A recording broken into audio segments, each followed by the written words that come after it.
नमस्कार दोस्तों। इस समय देश भर में सघन पुनरीक्षण अभियान यानी intensive revision of electoral rolls चलाया जा रहा है।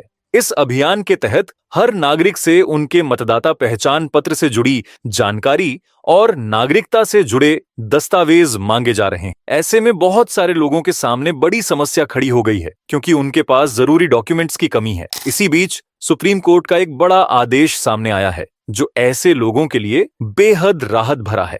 कोर्ट ने कुछ अहम गाइडलाइंस जारी की हैं जिससे आप इस पूरे अभियान के दौरान खुद को कानूनी रूप से सुरक्षित रख सकते हैं और आसानी से अपनी नागरिकता को सिद्ध कर सकते हैं। क्योंकि दोस्तों ये अभियान अभी कुछ राज्यों में शुरू हुआ है, लेकिन धीरे धीरे ये पूरे देश में चरणबद्ध तरीके से लागू किया जाएगा और एक भी राज्य इससे अछूता नहीं रहेगा।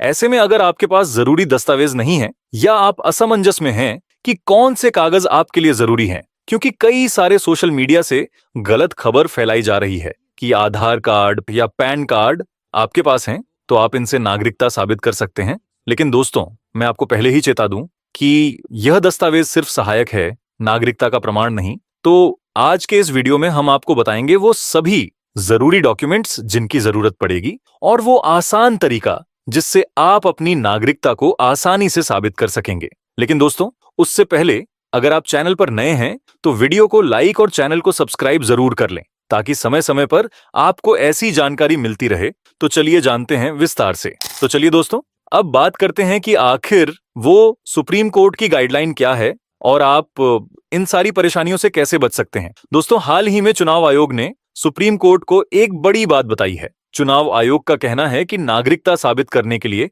आधार कार्ड, वोटर आईडी कार्ड और राशन कार्ड को वैध दस्तावेज नहीं माना जाएगा। खास तौर पर जो ये स्पेशल इंटेंसिव रिवीजन अभियान चल रहा है उसके दौरान अगर आप इन दस्तावेजों को दिखाकर अपनी पहचान साबित करना चाहेंगे तो चुनाव आयोग उसे स्वीकार नहीं करेगा। अब यहीं पर सवाल उठता है, जब ये सारे दस्तावेज सरकार खुद बनाती है, इन्हें खुद जारी करती है, तो फिर नागरिकता साबित करने के लिए इन्हें वैध क्यों नहीं माना जा रहा? Aadhaar card, voter card, ration card, ये सब तो भारत सरकार के ही बनाए हुए पहचान पत्र हैं, लेकिन फिर भी इन्हें अवैध मानकर किनारे किया जा रहा है। अब ये बात सीधी सी है दोस्तों, इससे आम आदमी की परेशानी और भी ज्यादा बढ़ने वाली है। लोग भ्रम में आ जाएंगे कि आखिर अब कौन सा दस्तावेज मान्य है और कौन सा नहीं। तो ऐसे में अब हम आपको यही बताने जा रहे हैं कि इस स्थिति में आपको क्या करना चाहिए, कैसे आपको अपना सही दस्तावेज तैयार रखना है और सुप्रीम कोर्ट की गाइडलाइन है उसे फॉलो करके आप कैसे आसानी से इस मुसीबत से बच सकते हैं। तो चलिए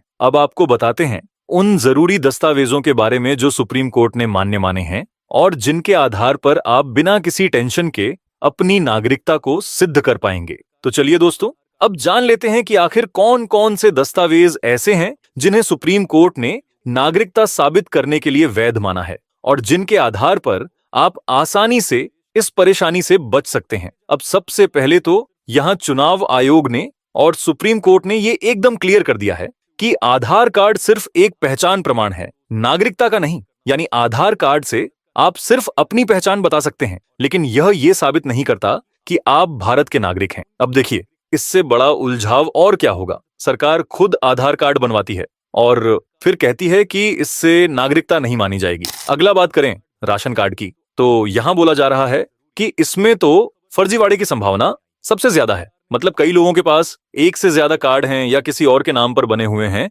तो इससे भी नागरिकता साबित नहीं हो सकती। अब रही बात वोटर आईडी की, तो चुनाव आयोग का कहना है कि यह सिर्फ पिछली मतदाता सूचियों का आधार है, लेकिन नए रजिस्ट्रेशन के लिए इसका पुनः सत्यापन जरूरी है। मतलब कि अगर आपने एक बार वोटर कार्ड बनवा लिया, लेकिन अगले चुनाव से पहले फिर से सब कुछ जांचा जाएगा, सब डॉक्यूमेंट मांगे जाएंगे, फिर से पूरा सत्यापन करना होगा। अब इस सबके बीच सुप्रीम कोर्ट की जो गाइडलाइन है उसमें सबसे पहले जो वैध दस्तावेज बताया गया है वो है जन्म प्रमाण पत्र।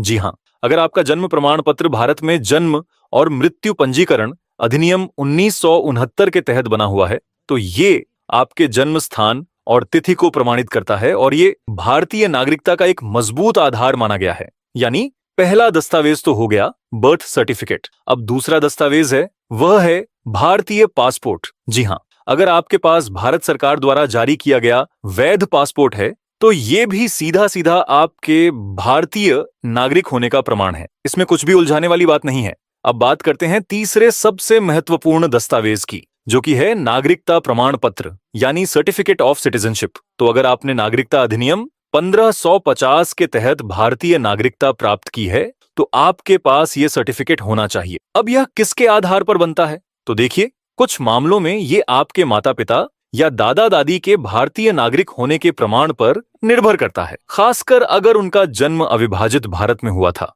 मतलब बंटवारे से पहले के भारत में, तो उनका बर्थ सर्टिफिकेट या कोई और नागरिकता संबंधी दस्तावेज दिखाकर आप अपनी नागरिकता साबित कर सकते हैं। तो दोस्तों, यहां पर जो सबसे बड़ी बात निकल कर आ रही है कि सुप्रीम कोर्ट ने अब साफ कर दिया है कि कुछ दस्तावेज नागरिकता का सीधा प्रमाण नहीं माने जाएंगे, लेकिन इसका मतलब ये नहीं है कि आप पूरी तरह से फंस गए। कुछ अन्य दस्तावेज हैं जो परिस्थितियों के अनुसार सहायक प्रमाण के तौर पर इस्तेमाल किए जा सकते हैं। अब जैसे क्या क्या दस्तावेज, जरा देखिए।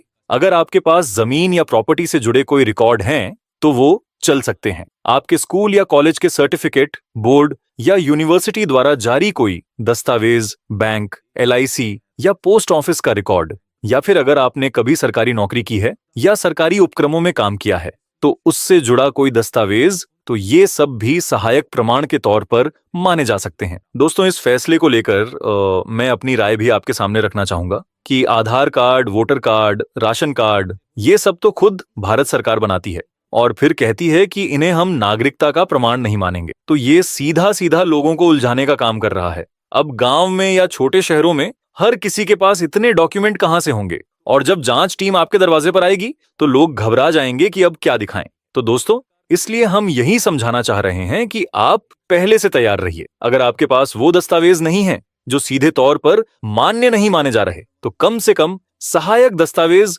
जरूर जुटा लीजिए, ताकि जब भी कोई अधिकारी पूछे तो आप उन्हें कुछ तो दिखा सकें। अब बात करते हैं उस सबसे जरूरी लाइन की जो सुप्रीम कोर्ट ने कही है, और वो ये कि चुनाव आयोग नहीं बल्कि गृह मंत्रालय तय करता है कि कौन भारतीय नागरिक है और कौन नहीं। यानी अगर आपको अपने भारतीय होने का सबूत देना है तो सबसे पुख्ता दस्तावेज होंगे जन्म प्रमाण पत्र और भारतीय पासपोर्ट। बाकी सारे दस्तावेज सिर्फ सहायक के तौर पर चलेंगे, निर्णायक नहीं होंगे। तो देखो, अब ये बात भी साफ हो चुकी है कि नागरिकता का निर्णय चुनाव आयोग नहीं ले सकता, गृह मंत्रालय ही आखिरी फैसला करेगा। इसलिए जो लोग घबरा रहे हैं या भ्रम में हैं, उन्हें अब ये बात समझ लेनी चाहिए। और आपको याद होगा, जब CAA और NRC का मुद्दा चला था, तब संसद में खुद गृह मंत्री गरज रहे थे, लागू होगा तो होगा। तो अब वो ही सब असल जिंदगी में धीरे धीरे लागू होता दिख रहा है। इसीलिए अब समय है सजग रहने का, जागरूक बनने का। तो दोस्तों, अगर इस जानकारी में आपको थोड़ी भी काम की लगी हो